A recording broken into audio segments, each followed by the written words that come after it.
So I've simplified the code from the last lesson. Now we have a single box, and when we hover over it, it rotates 45 degrees clockwise. So here's my implementation. Now this transition happens so quickly, so suddenly, but this is not how the real world works. In the real world, when we throw a ball, it doesn't disappear from one place and suddenly appears somewhere else. There's always an animation going on. So here we can use the transition property to animate one or more properties. Note that we have to apply this property to the box element, not to the hover state. So here we want to animate the transform property because this is the property we're updating when we hover over our box. So we type transform, then we specify the duration for this animation. Let's say half a second. Now, when we hover over this, we get this beautiful animation. Now, optionally, we can supply a timing function. The default function is linear, which means the animation is going to progress at a linear rate. But we also have ease in. With this, the animation starts slowly and then progresses quickly. Let's see if you can see the difference. So, see? Slow, quick. All right.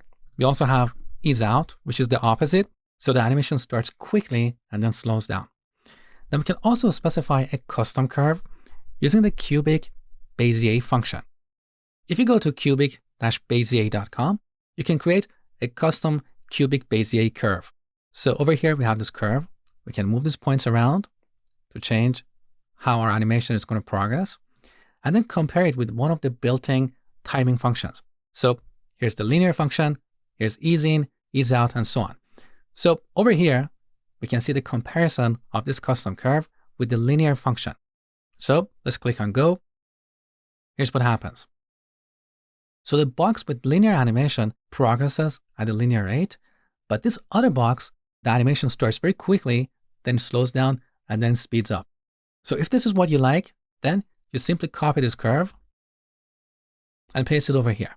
Now in this lesson, I'm going to keep things simple and just use the linear function. Now optionally, we can also specify a delay. So we can say this animation should start 1 second after we hover over our box. So take a look. 1 second, and then the animation started. We can also animate multiple properties. For example, let's say when we hover over this box, we want to change the background to Dodger blue. Now, over here, we can type multiple properties to animate. For this demo, I'm going to keep things even simpler. So we don't need a delay or a timing function. We just want to say that the transform property should change in half a second.